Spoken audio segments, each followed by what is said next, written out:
Hello friends, this is अभिनंदन श्रीवास्तव और मैं आप सभी का एक बार फिर से बहुत बहुत स्वागत करता हूं कॉग्निटिव प्लेटफॉर्म पर। ठीक है, प्रीवियस लेक्चर में हम लोगों ने गाइस क्या देखा था।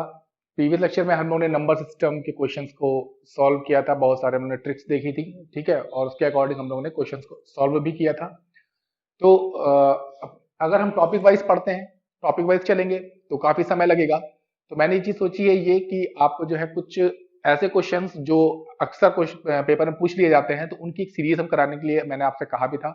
और यहाँ पर क्या है, कई टॉपिक्स का एक कॉम्बिनेशन होगा जिसमें कई तरीके के क्वेश्चंस आपको मिलेंगे। ठीक है, हर टॉपिक से क्वेश्चन यहाँ पर मैं कराने जा रहा हूँ। ठीक है, तो इसको आपको क्या करना है, टॉपिक से जो क्वेश्चन रिलेटेड है उनको क्वेश्चन को ध्यान से पढ़ना है, उसको एक बार खुद से सॉल्व करने की कोशिश भी करना है, और मैं आपको तो यहाँ पे सॉल्व कराऊंगा ही। ठीक है, तो इससे क्या होगा, हमारी प्रैक्टिस हर टॉपिक की एक साथ होते हुए चलेगी। ठीक है, और अगर जैसे समय मिलता है तो इसमें क्या होगा, हम आपको टॉपिक वाइज भी, चैप्टर वाइज भी बीच बीच में कराते रहेंगे, क्वेश्चन आपको कंसेप्ट बताते रहेंगे। ठीक है, तो ये क्वेश्चंस जो हम आपसे कराने जा रहे हैं, सीरीज कराने जा रहे हैं, बहुत इंपॉर्टेंट क्वेश्चंस हैं, इनको आपको अच्छे से समझना है। और यहाँ से हमको कई सारे कंसेप्ट भी क्लियर होंगे, कई सारे फॉर्मूले, नए नए फॉर्मूले भी देखने को मिलेंगे। तो चलिए शुरू करते हैं। पहला क्वेश्चन देखते हैं। आपकी स्क्रीन पर यहाँ पे दिख रहा होगा आपको, पहला क्वेश्चन ये रहा। इसमें लिखा क्या है, लिखा है किसी आयताकार खेत का विकर्ण, किसी आयताकार खेत का विकर्ण, विकर्ण मीन्स डायगोनल, और आयताकार विकर्ण मतलब आयत शेप का एक खेत है।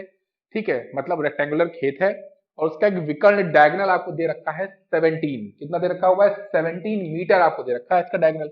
ऐसे ही क्वेश्चन देखिए पूछे जाते हैं टेट एग्जाम में। ठीक है, तो 17 मीटर आपको जो क्या दे रखा है, इसका डायगोनल दे रखा हुआ है। और देखिए साथ में दिया है इसका परिमाप, यानी कि पेरीमीटर दिया हुआ है। यानी कि हमें गिवन क्या क्या है, एक तो विकर्ण हमको पता है, विकर्ण कितना है 17 मीटर का, विकर्ण कितना है 17 मीटर का, और साथ ही साथ दिया हुआ है इसका परिमाप, इसका परिमाप भी दिया हुआ है भाई। और परिमाप कितना दिया हुआ है, परिमाप दिया हुआ है 46 मीटर का। परिमाप कितना दिया हुआ है, 46 मीटर का। अब क्या पूछा गया है, पूछा गया है कि इसका क्षेत्रफल बता दो, क्षेत्रफल बता दो भाई। ठीक है, ये जो हमारा आयताकार खेत है, इसमें दो चीजें हमें दे दी हैं। क्या क्या दे दिया है, एक तो विकर्ण दे दिया है, और विकर्ण के साथ साथ परिमाप दे दिया है, और पूछ क्या लिया है, क्षेत्रफल बता दो हमें। अब देखो कैसे करेंगे। सबसे पहले तो हमें यह पता होना चाहिए कि जो हमारा आयत है उसकी क्या क्या प्रॉपर्टीज होती हैं। ठीक है, मतलब कैसे पहचानेंगे कोई चीज आयत है। ठीक है, तो देखो इसमें आयत में सबसे खास बात ये कि इसके जो आमने सामने की भुजाएं होती हैं, अपोजिट जो साइड्स होती हैं वो इक्वल होती हैं। कैसी होती है, इक्वल होती हैं। ठीक है, और इसके जो कॉर्नर्स एंगल बनते हैं, ठीक है, जो कोने पर एंगल बनते हैं वो हमेशा 90 डिग्री के एंगल बनते हैं। कितने के बनते हैं, 90 डिग्री के एंगल बनते हैं। इतना क्लियर हो गया। ठीक है, अब अगर ध्यान से देखो तो डी, बी और ए, ठीक है, सॉरी, डी, बी और सी, डी, बी और सी ट्रायंगल देख लो भाई, ट्रायंगल डीबीसी देख लो। ठीक है, ट्रायंगल डीबीसी देखो, ये बन क्या रहा है, 90 डिग्री एंगल बन रहा है। यानी कि 90 डिग्री एंगल में देखो, 90 डिग्री एंगल में देखो यहाँ क्या हो जाएगा, 90 डिग्री एंगल सी पे बन रहा है ना, तो यहां देखो यहाँ क्या हो जाएगा, यहाँ पर पाइथागोरस थ्योरम हम आराम से अप्लाई कर सकते हैं। अब पाइथागोरस थ्योरम क्या होती है, पाइथागोरस थ्योरम हमेशा किसमें अप्लाई होती है, समकोण त्रिभुज में। किसमें होती है, राइट एंगल ट्रायंगल में हमेशा पाइथागोरस अप्लाई होती है। अब पाइथागोरस अप्लाई होती है तो सर पाइथागोरस का फॉर्मूला क्या होता है, सूत्र क्या होता है। तो देखो यहां पर ए सी और ये आपका है डी, यही तो है ट्रायंगल। देखो मैंने ये ट्रायंगल बाहर निकाल लिया है, मैं समझा रहा हूं, ये ट्रायंगल मैंने बाहर निकाल लिया है। अब देखो जो समकोण जहां पर बनता है, समकोण जहां पर बनता है, इसके सामने की जो भुजा होती है इसको हम लोग क्या बोलते हैं, कर्ण बोलते हैं, हाइपोटेनियस बोलते हैं इंग्लिश में। ठीक है, जो सीधी रेखा है वर्टिकल, ठीक है, जो सीधे खड़ी रेखा है एसी, इसे क्या बोलेंगे, इसे बोल देंगे लंब। क्या बोल देंगे, लंब बोल देंगे। एल से डिनोट या पी से डिनोट कर देंगे इसको, परपेंडिकुलर। ठीक है, और इधर देख लो ये डीसी क्या है, ये डीसी होती है आधार। डीसी क्या होती है, आधार। क्योंकि आधार देखो ना ऐसे, आधार बेस, तो बेस पर ये ट्रायंगल खड़ा है तो इसको क्या बोलेंगे, आधार। अब ये क्या हो जाएगा, बेस। ठीक, तो इसका फॉर्मूला क्या होता है, फॉर्मूला होता है जो पाइथागोरस थ्योरम होती है, पाइथागोरस जो प्रमेय होती है, पाइथागोरस प्रमेय, पाइथागोरस प्रमेय क्या होती है, पाइथागोरस प्रमेय, कर्ण का स्क्वायर, कर्ण का स्क्वायर इक्वल टू लंब का स्क्वायर प्लस आधार का स्क्वायर। इतना क्लियर है? अब देखो पहले यहां से क्या करेंगे, क्या करेंगे, कर्ण कर्ण कर्ण। देखो 17 हमें पता है, 17 पता है, मैंने यहां 17 लिख लिया, 17 का स्क्वायर, ठीक है। और लंब, लंब देखो P है, हमको पता ही नहीं था, और आधार कितना है B है, हमको पता ही नहीं था। तो 17 का स्क्वायर क्या होता है, 289 होता है, ठीक है। आपको स्क्वायर्स याद करने हैं, कम से कम 50 तक के स्क्वायर याद कर लेने हैं, ठीक है, और कम से कम 20 तक के क्यूब याद कर लेने हैं। इससे आपको बहुत हेल्प मिलेगी क्वेश्चन को सॉल्व करने में, ठीक है। तो 17 का स्क्वायर कितना होता है, 289 होता है, is equal to P square plus B square. यहाँ पे क्वेश्चन फर्स्ट यानी कि समीकरण एक बना के छोड़ देना है आपको, ठीक है। अब ये मैं इतना डिटेल में बता रहा हूं, आपको डिटेल में करना नहीं है वहां पर, ठीक है। आपको बस ये समझना, अच्छा यहाँ पे राइट एंगल है, तुरंत क्या बन जाएगा, तुरंत यहाँ बन जाएगा, क्या लग जाएगी, पाइथागोरस थ्योरम लग जाएगी, ठीक है। मैंने सीधे उठाया 17 का स्क्वायर किया 289 और परपेंडिकुलर का स्क्वायर प्लस बेस का स्क्वायर, सीधे आपको ये लिखना है और कुछ नहीं लिखना है, सीधे क्या लिखना है, 289 is equal to P square plus B square, सीधे ये लिख देना है। मैंने ये कहां से आया है समझाने के लिए मैंने ये इतना बड़ा, समझ रहे हो ना, ठीक है। तो अब इसके बाद क्या करना है, अब भाई एक इक्वेशन तुमको मिल गई, विकर्ण का यूज कर लिया मैंने, अब किसका यूज कर ले, अब परिमाप का यूज कर ले। तो आयत के परिमाप का सूत्र क्या होता है, आयत के परिमाप का सूत्र होता है 2 ब्रैकेट में एल प्लस बी, 2 ब्रैकेट में एल प्लस बी मतलब 2 गुणे ब्रैकेट में लंबाई प्लस चौड़ाई, और ये कितना दिया हुआ है 46, कितना दिया हुआ है 46, तो एल प्लस बी यहां से कितना आ जाएगा 46/2 मतलब कितना आ जाएगा 23। क्लियर है ना इतना, ये 23 आ गया है, एक ये दिया हुआ है, ठीक है। अब आगे क्या करते हैं, अब आगे क्या करते हैं, अब देखो ये तुम्हारा क्या था, ये तुम्हारा क्या है, ब्रेथ है ना, ये क्या है चौड़ाई, अगर ये चौड़ाई है तो ये भी क्या होगी चौड़ाई, और डीसी क्या है लंबाई, तो AB भी क्या होगी लंबाई, क्योंकि मैंने बताया आयत के आमने सामने की भुजाएं क्या हो जाती हैं, आयत के आमने सामने की भुजाएं बराबर होती हैं। क्लियर है ना भाई, बिल्कुल क्लियर है, ठीक है। अच्छा यहां से देख लो, अगर हम ऐसे लिखें 289 इज इक्वल टू, जो मैंने पहला समीकरण बनाया था, तो जहां पर P है, ये परपेंडिकुलर था ना, देखो ये परपेंडिकुलर था, उसकी वैल्यू क्या, उसका मान क्या B ना, तो मैंने यहां B रख दिया, ठीक है। और बी स्क्वायर का मान क्या एल, तो मैंने एल रख दिया। तो इसको आप समीकरण एक ना मानकर इसको आप मान लो, क्योंकि यहां से अब इजी हो जाएगा क्वेश्चन को सॉल्व करना। अब देखो हमको यहां से पता है एल प्लस बी 23, और एक पता है हमको 289 equal to L square plus B square. अब हमको दो समीकरण फिर मिल गए हैं, अब इनको सॉल्व करना है। अगर हम यहां से विस्थापन विधि का यूज करें, अगर हम एल की वैल्यू निकाल लें, एल का मान निकालें बी के टर्म्स में और यहां रखें तो भी आंसर आएगा, लेकिन बहुत लेंदी हो जाएगा। तो हम करेंगे क्या, देखो एक फॉर्मूला होता है, आपने पढ़ा होगा ए प्लस बी का होल स्क्वायर, ये पढ़ा होगा आपने, ठीक है। तो हम ए प्लस बी का होल स्क्वायर के फॉर्मूले का यूज करेंगे। अब ए की जगह पे क्या ले लेंगे एल, और बी की जगह पे क्या ले लेंगे बी ही रहेगा, क्योंकि length plus B, length plus breadth, तो लेंथ प्लस ब्रेथ का whole square equal to length square plus breadth square plus 2 into length into breadth, ये तो फॉर्मूला होता है। अब देखो हमें क्या चाहिए था, हमें क्षेत्रफल चाहिए था, और क्षेत्रफल मतलब क्या, लंबाई गुणे चौड़ाई, और लंबाई क्या है एल, और चौड़ाई क्या मानी थी बी, यानी कि हमको एल बी की वैल्यू चाहिए, और एल बी देखो यहां दिख रहा है, एल बी देखो यहां पर दिख रहा है, तो यानी कि हमको एल बी की वैल्यू चाहिए। अब देखते हैं एल प्लस बी आपको दिया है 23, L square plus B square अभी आपने निकाला 289 प्लस 2 एल बी, क्लियर है ना। अब 23 का स्क्वायर कितना होता है, 23 का स्क्वायर था 529, ठीक है। 289 को इधर ले आओ, equal to 2 into L B, ठीक है। माइनस कर लेंगे तो कितना आ जाएगा 990, 12 में से 8 गया 4, 4 में से 2 गया 2, 2 ले आओ नीचे, is equal to L B, काट दो, आपका आंसर कितना आ गया 120 मीटर स्क्वायर। कितना आ गया क्षेत्रफल 120 मीटर स्क्वायर, ठीक है। तो आपको करना क्या है, क्या सर इतना बड़ा करेंगे एग्जाम में ना, सीधे करना क्या है, आपको कंसेप्ट पता है, आपने सीधे क्या करना है, ये वाली क्वेश्चन बनानी है सीधे, और दूसरी क्वेश्चन क्या बनानी है, ये बनानी है सीधे, और तीसरी क्या बनानी है, तीसरा ये फॉर्मूले में आपको वैल्यू रख देनी है बस। तीसरा ये फॉर्मूले में आपको वैल्यू रख देनी है, आपका आंसर आपके हाथ में। क्लियर है ना। ये क्वेश्चन बहुत इंपॉर्टेंट क्वेश्चन, और ये क्वेश्चन पूछा जा चुका है टेट एग्जाम में, सीटेट एग्जाम में, ऐसे एग्जाम में ऐसे क्वेश्चन पूछता रहता है एग्जाम में। ठीक है, तो आपको अच्छे से मेहनत करनी है। चले अगला क्वेश्चन देखते हैं। अगला क्वेश्चन बहुत बढ़िया। चले अगले क्वेश्चन में क्या लिखा हुआ है। अगला क्वेश्चन कह रहा है, ध्यान से पढ़ो, लिखा हुआ है 2 की पावर 2 की घात -1 की घात -1 के सरलीकरण से प्राप्त संख्या होगी। मतलब अगर इसको हम सॉल्व करें, इसको हम सॉल्व करें तो जो हमें आंसर मिलेगा, उस आंसर के बारे में हमें कुछ 4 स्टेटमेंट दिए रखे हैं। देखिए यहाँ पर 4 स्टेटमेंट दिए हैं, हमें बताना है कि इन 4 स्टेटमेंट से कौन सा स्टेटमेंट इसके आंसर के लिए बिल्कुल सत्य होगा, सही होगा। तो सबसे पहले क्या करते हैं, इसको सॉल्व कर लेते हैं। अब देखो आपने छोटी क्लास में पढ़ा भी होगा, ठीक है, घातांक और घात, घातांक, पावर एंड एक्सपोनेंट, ये सब आपने पढ़ा होगा। इसमें क्या था कि अगर पावर के ऊपर लगी है पावर, पावर के ऊपर पावर लगी है, तो वो आपस में क्या हो जाती है, गुणा हो जाती है। क्या हो जाती है, गुणा हो जाती है भाई। ठीक है, तो इसका मतलब हम इसको सॉल्व कैसे कर सकते हैं, 2 इसकी घात क्या लिखेंगे, -1, और ऊपर भी लिखा है -1 तो गुणा कर देंगे। तो ये कितना आ जाएगा, 2 की घात 1। ठीक है, ये कितना आ जाएगा 2, मतलब हमारा आंसर कितना आ गया है, 2 आ गया।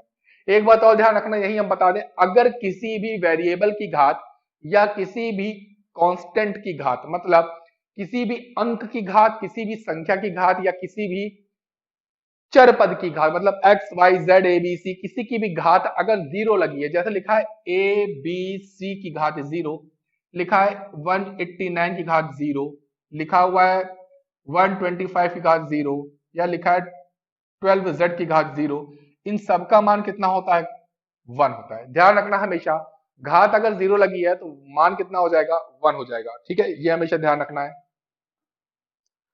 चलो आगे चलते हैं।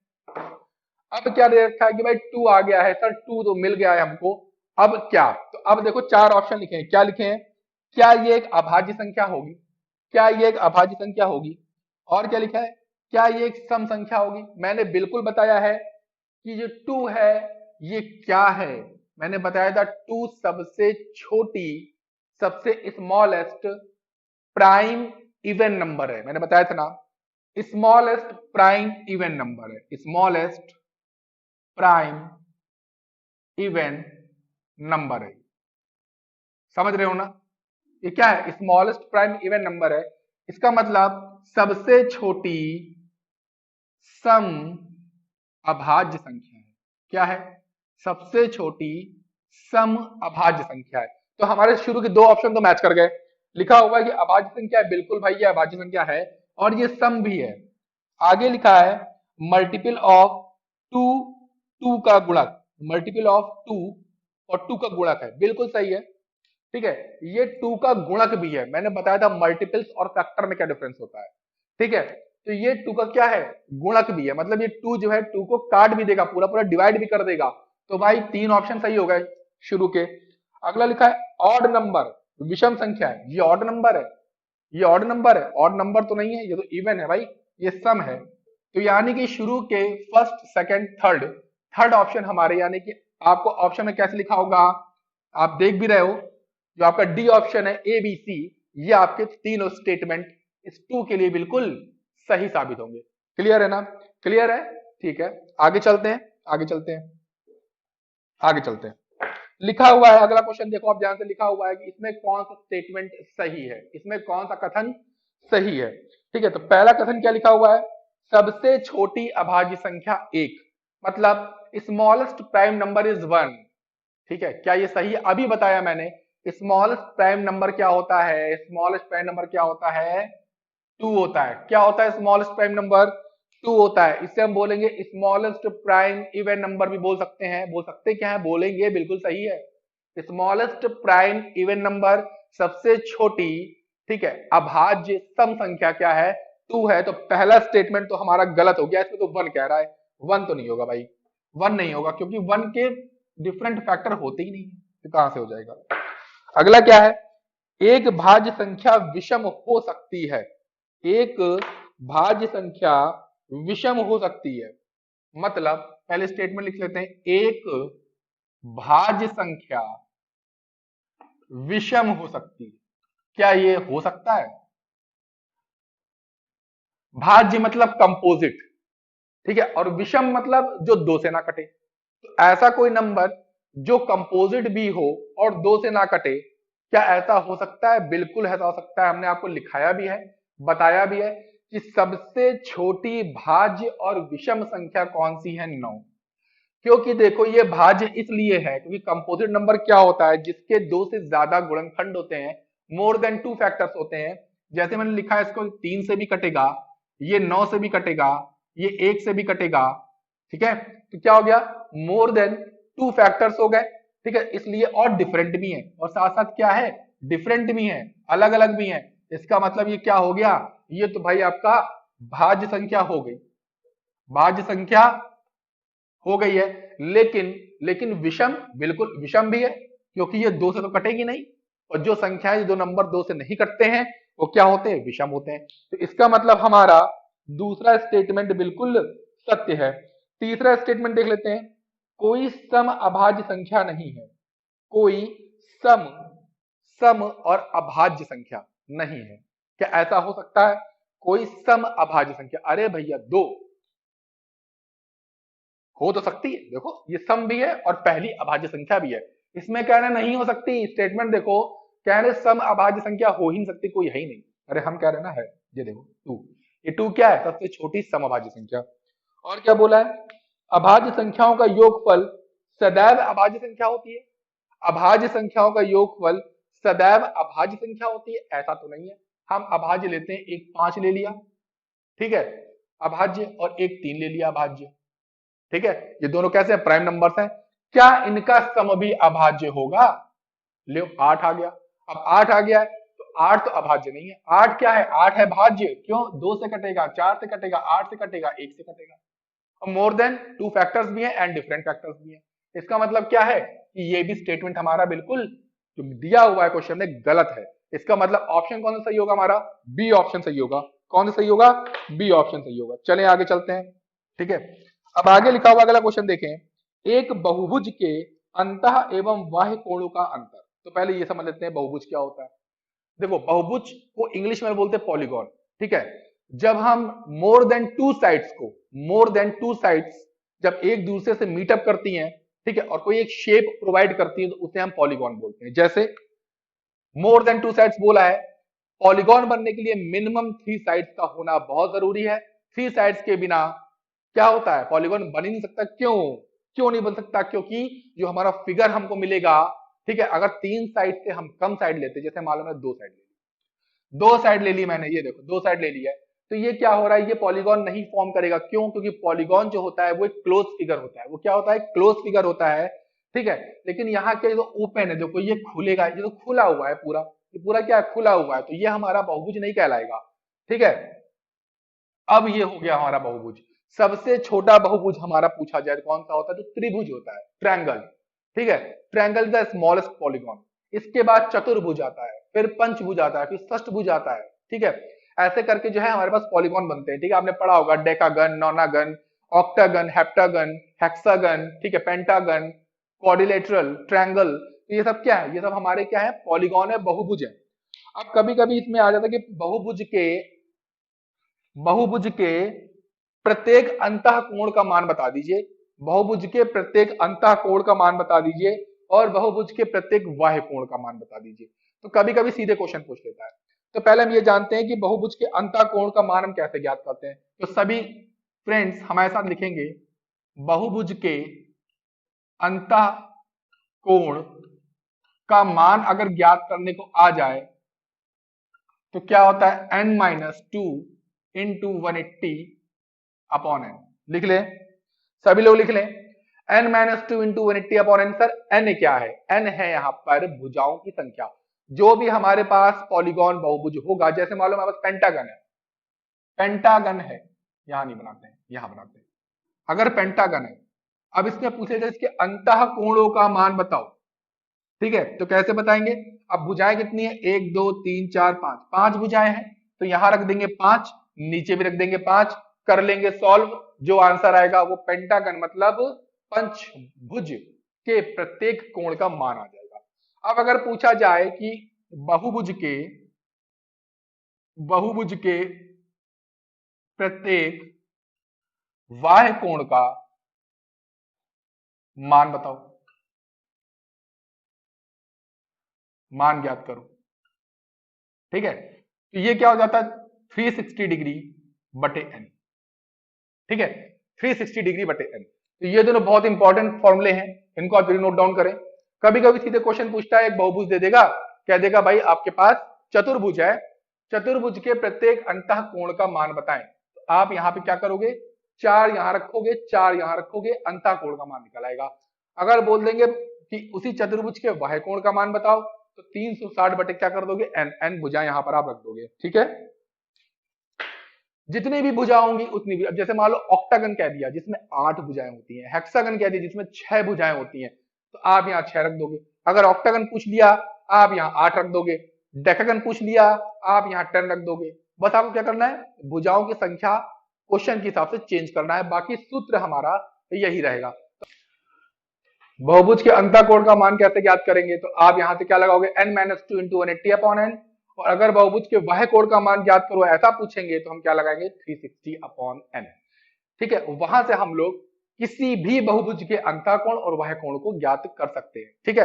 अब क्वेश्चन में क्या लिखा है, क्वेश्चन पढ़ लो। क्वेश्चन में लिखा हुआ है, क्वेश्चन में क्या लिखा है कि एक बहुभुज है, अब कौन सा बहुभुज है हमें नहीं पता, एक बहुभुज है, उसके अंतः एवं बाह्य कोणों का अंतर, अंतः एवं बाह्य कोणों का अंतर 60 डिग्री है, अंतः एवं बाह्य कोण का अंतर मतलब n - 2 × 180 अपॉन n। अब अंतर कह रहा है ना, तो माइनस लगा देंगे, और किसके, बाह्य कोण का अंतर, ये कितना दिया हुआ है, 60 दिया हुआ है, ठीक है।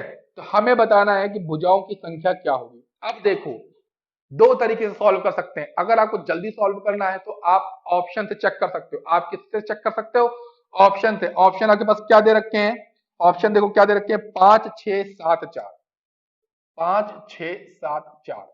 देखो इसमें वही वाला आंसर हमारा हो जाएगा जो इस समीकरण को, एक क्वेश्चन को संतुष्ट करेगा।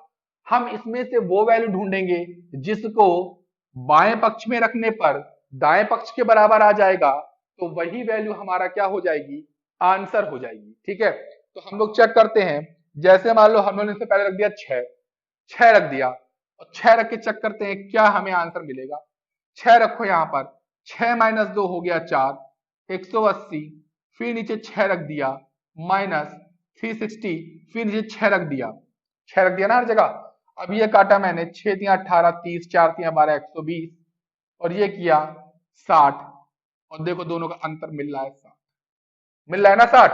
तो ये है क्या, ये है सीधे शॉर्ट ट्रिक, मतलब आप ऑप्शन से डायरेक्ट चेक कर सकते हो। मान लो अगर 6 पे ना मिलता तो हम फिर 4 चेक करते, 4 पे ना मिलता तो 7 चेक करते, चेक करने में हम लोग को मुश्किल से 10 सेकंड लगेगा, ठीक है। तो हमारा आंसर क्या हो गया है, 6 हो गया है। तो ये फॉर्मूले जरूर नोट कर लीजिएगा। कभी कभी आपको बहुभुज दे देगा और कहेगा इसके प्रत्येक अंतः कोण का मान बता दो, तो आप ये फॉर्मूला लगा दोगे। कभी कभी कह देगा कि बहुभुज के प्रत्येक बाह्य कोण का मान बता दो, ये फॉर्मूला लगा दोगे। और कभी कभी दोनों में क्या रिलेशन दे देगा, ये देखो रिलेशन, ये रिलेशन है, रिलेशन से आपसे क्वेश्चन पुट अप कर सकता है, ठीक है। जल्दी से नोट डाउन करो, नेक्स्ट क्वेश्चन पे बढ़ते हैं। अगला क्वेश्चन क्या है, अगला क्वेश्चन है, एक सरल रेखा पर स्थित बिंदुओं की संख्या क्या होगी। देखो बहुत प्यारा क्वेश्चन है, एक सरल रेखा पर स्थित बिंदुओं की संख्या, अरे भाई जितने मन चाहो उतने रख लो। सरल रेखा क्या, सरल रेखा क्या, स्ट्रेट लाइन। और स्ट्रेट लाइन क्या होती है, लाइन का कोई एंड नहीं होता है, मतलब अंत नहीं होता है।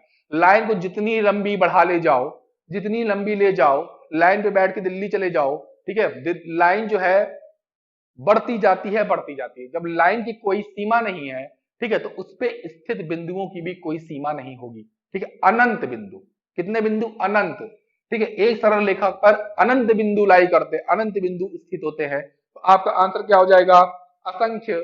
आपका आंसर क्या हो जाएगा, असंख्य, यानी कि डी ऑप्शन आपका बिल्कुल सही है, बिल्कुल सही है, ठीक है। चलो आगे चलते हैं। आगे देखो लिखा हुआ है एक पाइथागोरस त्रिक याद कीजिए जो सबसे छोटी संख्या, जिसकी सबसे छोटी संख्या क्या है, 8 है। ठीक है, एक पाइथागोरस त्रिक। देखो पाइथागोरस त्रिक का मतलब क्या, जब भी हम पाइथागोरस थ्योरम को लगाते हैं तो वहां 3 चीजें आती हैं। एच मतलब कर्ण, एच फॉर हाइपोटेनियस, पी मतलब लंब परपेंडिकुलर, बी मतलब बेस आधार। इन्हीं को मिला के पाइथागोरियन क्या बनता है, पाइथागोरस त्रिक बनता है। ठीक है, ट्रिपलेट बोलते हैं, पाइथागोरियन ट्रिपलेट। तो हमें देखो 4 ऑप्शन दिए हैं। अब इन 4 ऑप्शन में कौन से ऑप्शन में पाइथागोरस थ्योरम अप्लाई हो रही है, बस हमें वही ऑप्शन चेक करना है। पाइथागोरस थ्योरम होती क्या है पहले ये जान लो। H square equal to P square plus B square, ये होता है पाइथागोरस का फॉर्मूला। अब हम देखते हैं, एक एक ऑप्शन उठाते हैं और चेक करते हैं कि क्या कौन सा ऑप्शन इसमें हमारा इस फॉर्मूले के अकॉर्डिंग सटीक बैठ रहा है। ठीक है, तो पहले ऑप्शन उठाते हैं हम लोग ए ऑप्शन दिया है 8 15 17। ठीक है, सबसे बड़ी वैल्यू क्या, सबसे बड़ी वैल्यू क्या, क्योंकि ये देखो ये होता है हमारा ट्रायंगल, त्रिभुज। कैसा त्रिभुज, समकोण त्रिभुज। और समकोण त्रिभुज को जो एंगल होता है वो 90 अंश का होता है, 90 डिग्री का होता है। इसके सामने की भुजा क्या कहलाती, कर्ण कहलाती है। क्या कहलाती, कर्ण कहलाती है, जो इन दोनों भुजाओं से क्या होती है, बड़ी होती है। यानी कि मानी बात है, अगर ये भुजा सबसे बड़ी है तो यानी कि इसकी लेंथ, इसका जो नंबर होगा वो भी इन दोनों के रिस्पेक्ट में सबसे बड़ा होगा। यानी कि 17 को हम कहा रखेंगे, एच की जगह पर। ये हाइपोटेनियस होता है, ये परपेंडिकुलर होता है, और ये क्या होता है, बेस आधार लंब कर्ण। ठीक है, तो हम 17 को कहां रखेंगे, एच की जगह पर रख देंगे। बिल्कुल, बाकी क्या बचा, परपेंडिकुलर बेस कोई भी कहीं भी रख दो। 8 हमने मान लिया परपेंडिकुलर रख दिया, और बी को मैंने मान लिया 15। अब सॉल्व करते देखते दोनों पक्ष बराबर है कि नहीं। 17 का स्क्वायर 289, 8 का स्क्वायर 64, 15 का स्क्वायर 225, ऐड कर दो ये भी 289 आ गया। अब देखो दोनों मैच कर गए। ये क्वेश्चन आपको समझ में आ गया होगा। इसके बाद अगला क्वेश्चन देखते हैं। अगला क्वेश्चन देखिए, स्क्रीन पर आपको दिखाई दे रहा होगा।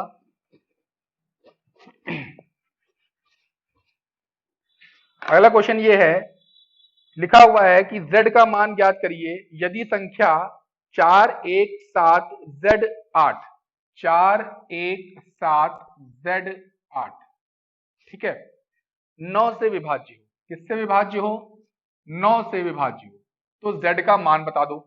4 ऑप्शन आपके पास दिए हुए हैं, 6 7 9 3, 6 7 9 3। ठीक है, अब क्या पूछा गया है, इसमें पूछा गया है कि यहां पर एक संख्या दी है जिसमें z का मान विलुप्त है, यहां पर z का मान नहीं पता है, और कहा गया ये संख्या 9 से अगर विभाजित है तो हमें बताइए कि z का मान इन चारों नंबर में से, इन चारों अंक में से कौन सा होगा कि रखने पर जो संख्या बने वो 9 से पूर्णतः विभाजित हो जाए। तो देखते हैं, यहां पर हमने आपको विभाजिता के नियम में बताया था कि 9 से विभाजित होने का नियम क्या होता है।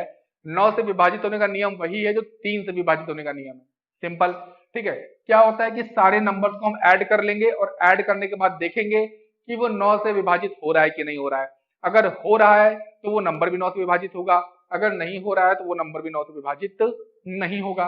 तो पहले कर लेते हैं इसको ऐड। 4 और 1 5, 7 5 12, 12 8 20, 20 और ये z भी तो बचा है, यानी कि ये 9 से डिवाइड होना चाहिए। ठीक है, अब देखते हैं, क्योंकि कह दिया है कि ये विभाजित हो रहा है, तो z का मान बताओ। अगर हम 6 रख दें, अब देखो यहां से ऑप्शन से देखो, अगर हम 6 रख दें तो 20 6 26, यानी कि 9 से 26 तो डिवाइड होता नहीं है, हटा दो। 7 रख दें, 20 7 27, 20 7 27 हो जा रहा है। 9 रख दे जरा एक बार, 20 9 29 नहीं होगा, और 3 रख दें एक बार, 20 3 23, वो भी नहीं होगा। तो हमारा आंसर क्या हो जाएगा, 7। 7 हमारा आंसर हो जाएगा। ठीक है गाइस, चलिए इसके बाद अगला क्वेश्चन देखते हैं। अगला क्वेश्चन देखते हैं, अगला क्वेश्चन क्या कह रहा है। अगला क्वेश्चन कह रहा है कि दिया है 2160, 2160 बराबर 2 की पावर a 3 की पावर b, और साथ में क्या लिखा हुआ है, 5 की पावर c। ठीक है, ये दिया हुआ है, और मान किसका पूछा है। अगर ये आपको गिवन है और मान पूछ लिया है किसका, मान पूछ लिया है 3 की पावर a, 2 की पावर -b और 5 की पावर -c, इसका मान पूछ लिया है। अब हम करेंगे कैसे, सबसे पहले क्या करेंगे, इसके 2160 के गुणनखंड कर लेंगे। क्या कर लेंगे, गुणनखंड कर लेंगे। 2 एकम 2, 2 अट्ठे 16 0, 5 4 0, ये कितना हो जाएगा 0, 135, 3 से काट 2, 3 चौक 12, 3 पचे 15, 3 से काट 2, 15 3 45, 3 पचे 15, 5 एकम 5। यानी कि यहां से फैक्टर क्या मिले, देखो यहां से फैक्टर क्या मिले, 2 कितनी बार आया, 4 बार। यहां से देखो 2 कितनी बार आया, 4 बार, यानी कि ए का मान कितना हो गया 4। 3 कितनी बार आया, 3 बार। 3 कितनी बार आया, 3 बार, तो b की पावर हो गया 3, मतलब b का मान हो गया 3। और देखो 5 कितनी बार आया है, 1 बार आया है ना।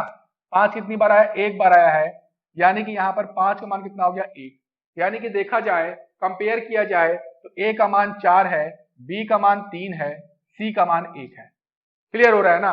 अब देखो यही मान हम यहां पर रख देंगे, तो 3 की पावर a मतलब 4, 2 की पावर माइनस b मतलब -3, 5 की पावर -c मतलब -1, 3 की पावर 4 मतलब 81।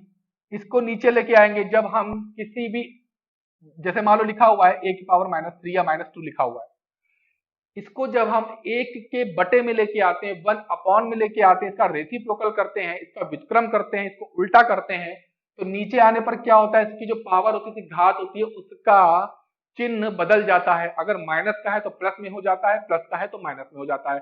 अगर यही नंबर हम नीचे लेके आए तो a की पावर क्या बन जाएगी, +3।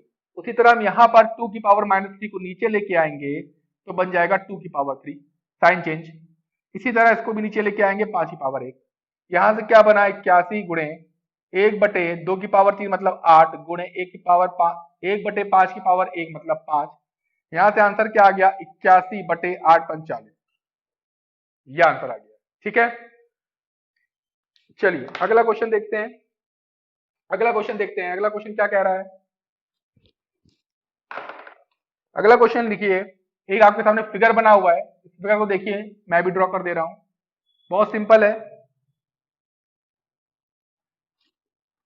फिगर कुछ इस तरह बना हुआ है, इसमें आपको कुछ नंबर दिए हुए हैं। क्या दिया है, 64 1 2 3 4, 64 1 2 3 4, x 8 27। पूछा गया x का मान बता दो, x का क्या बता दो, मान बता दो। तो अब देखो यहां पर एक से चलो, ठीक है, एक से मत चलो, क्योंकि एक के सामने वाला तो x हमको पता ही नहीं है। और आगे चलते हैं, 2 से चलते हैं। 2 के सामने देखो लिखा है 8, अगर 2 का क्यूब करें तो कितना मिलता है, 8 मिलता है ना। और आगे चलो, 3 का क्यूब करो तो क्या मिलता है, 27 मिलता है, बिल्कुल सही है। और आगे चलो, 4 का क्यूब करो तो कितना मिलेगा, 4 का क्यूब करो कितना मिलेगा, 64 मिलेगा, बिल्कुल सही है। ठीक है, अब जरा एक के पास चलो, अगर एक का क्यूब कर दें तो x का मान कितना मिलेगा, 1 मिलेगा। मतलब हो क्या रहा है कि आमने सामने क्या है, एक नंबर लिखा है और दूसरी तरफ उसका क्यूब लिखा हुआ है। ठीक है, जैसे देखो 2 के सामने क्या लिखा है, 2 का क्यूब, 3 के सामने क्या लिखा है, 3 का क्यूब, 4 के सामने क्या लिखा है, 4 का क्यूब। तो एक के सामने यहाँ क्या लिखा होना चाहिए, 1 का क्यूब लिखा होना चाहिए ना। तो 1 का क्यूब होगा कितना, 1 ही तो होगा। तो आंसर आपको क्या आ जाएगा, 1 आ जाएगा। ठीक है, चलिए अगला क्वेश्चन करते हैं। अगला क्वेश्चन है आपका, लिखा हुआ है एक आयत की लंबाई में 60% की वृद्धि करने पर उसकी चौड़ाई में कितने प्रतिशत की कमी करनी होगी जिससे आयत का क्षेत्रफल ना बदले। ठीक है, अब क्या है कि आयत है, आयत का क्षेत्रफल क्या होता है, लंबाई गुणे चौड़ाई। ठीक है, अब क्या किया है, लंबाई को 60% बढ़ा दिया है, और ये भी हमको करना है कि आयत का क्षेत्रफल में कोई भी परिवर्तन ना हो। तो हमें क्या करना होगा, चौड़ाई को कुछ ना कुछ कम करना होगा। तो वही पूछा गया है कि अगर लंबाई में 60% की वृद्धि कर दी जाए तो चौड़ाई में कितने परसेंट की कमी करें कि आयत का क्षेत्रफल अपरिवर्तित रहे, ना बदले। तो इसका एक सिंपल सा फॉर्मूला होता है। ठीक है, याद रखना, एक फॉर्मूला क्या लिख रहा हूं मैं, ध्यान रखना, बढ़ा बटे और बढ़ा। ठीक है, बढ़ा बटे और बढ़ा इंटू 100। क्या लिखा, बढ़ा बटे और बढ़ा इंटू 100। बढ़ा मतलब परसेंटेज में इंक्रीज कर रहा है ना, उसकी लेंथ कितनी इंक्रीज कर रही है, कितनी इंक्रीज कर रही है, 60 60% बढ़ रही है, ठीक है, बटे और बढ़ा का मतलब क्या कि जितना इंक्रीज कर रही है, जितना इंक्रीज की लेंथ कर रही है उसको 100 में जोड़ देना, कि कोई भी चीज परसेंटेज में अपने अपने में पूरी क्या होती है, 100 होती है ना, 100 मानते हैं। प्रतिशतता में क्या होता है, परसेंटेज में कोई भी चीज अपने में अगर पूर्ण रूप से है तो उसको हम 100 में लेट कर लेते हैं कि हाँ ये 100% है। तो अब 100% में क्या हो रहा है कि 60%, भाई देखो क्या है, ये इसकी, ये है हमारा रेक्टेंगल, ये इसकी लेंथ है, ये इसकी ब्रेथ है। अब लेंथ मान लो इसकी कुछ ना कुछ तो होगी, तो हम मानेंगे ये 100% 60% बढ़ने से पहले थी। मान लिया ये क्या है, लेंथ है, और ये पहले अपने आप में 100% थी, लेकिन फिर क्या हुआ कि 60% की वृद्धि हो गई, तो अब कितना हो जाएगा लेंथ, 160। तो वही नीचे क्या कर रहे हैं, और बढ़ गया, 100 से कितना बढ़ गया, 60 और बढ़ गया, तो 160 गुणे 100, इसको सॉल्व कर लो, ये कितना हो जाएगा, 30 8 4 15 150 डिवाइड बाई 4, 4 से इसको कट कर लो, 4 तिया 12, 4 सत्ते 28, यानी कितना आ गया 37 सही 2/4, यानी कि 37.5, ठीक है, कितना आ गया 37.5%। अगर यही मान लो कि क्या हो रहा होता कि इसकी जो लंबाई है वो 60% क्या कर रही होती, डिक्रीज कर रही होती, कमी हो रही होती, और पूछा था कि लंबाई में, चौड़ाई में कितना हम बढ़ा दें परसेंटेज में कि उसके क्षेत्रफल में कोई परिवर्तन ना हो, तब हम करते क्या, तब हम फॉर्मूला लगाते। अगर कमी हो रही होती तो फॉर्मूला क्या लगाते, घटा बटे और घटा, घटा बटे और घटा इंटू 100, ये लगा देते। अब मान लो, अगर मान लो क्वेश्चन ये होता कि उसकी लंबाई, ठीक है, उसकी लंबाई में 20% की कमी हो रही है, यानी कि पहले तो 100 होगा, कोई भी चीज अपने आप में 100 होती है पूर्ण रूप से, तो 100 होगा, अब घट गया 20%, तो घटा कितना, 20 बटे और घटा, और मतलब 100 से घटा दो, 100 से 20 घटा दो, कितना हो गया 80 इंटू 100। तब हम क्वेश्चन को ऐसे सॉल्व करेंगे, ठीक है। चलो ये हो गया, आगे चलते हैं। अगला क्वेश्चन क्या है, अगला क्वेश्चन देखिए लिखा हुआ है, एक घन का आयतन संख्यात्मक रूप से उसकी भुजाओं की लंबाई के योग के बराबर है। देखो एक घन,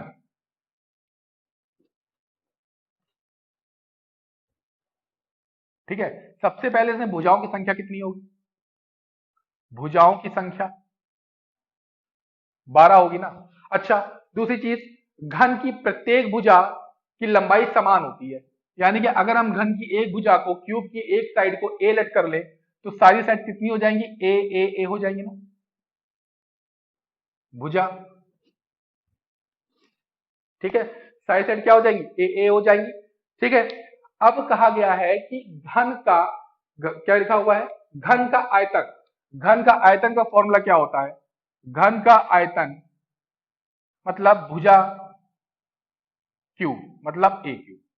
तो जो घन का आयतन है वो संख्यात्मक रूप में घन की कुल भुजाओं के योग के बराबर है, घन की कुल भुजाओं के योग के बराबर है। घन की कुल भुजा कितनी है, घन की कुल भुजा होती 12, तो सबको अगर हम ऐड करेंगे तो ए प्लस ए प्लस ए प्लस ए कितनी बार करेंगे, 12 बार करेंगे ना, क्योंकि 12 भुजाएं हैं और सभी भुजाओं की लंबाई ए है, तो ए प्लस ए प्लस ए प्लस ए 12 बार करेंगे तो कितना आ जाएगा, 12 ए, कितना आ जाएगा, 12 ए आ जाएगा। ठीक, आगे क्या बोला गया है, अगर ये कंडीशन है तो बताइए कि इसका संपूर्ण पृष्ठीय क्षेत्रफल क्या होगा, टोटल, टोटल, ठीक है, संपूर्ण पूछ रहे, टोटल सरफेस एरिया, ठीक है, टीएसए पूछा गया है, total surface area of cube पूछा गया है। फॉर्मूला क्या होता है, इसको हिंदी में बोलते हैं संपूर्ण पृष्ठीय क्षेत्रफल, तो इसका फॉर्मूला क्या होता है, 6a², ठीक है। हमें इसकी वैल्यू चाहिए, ये हमें दिया हुआ है, 6 तो नंबर है, लिख लिया।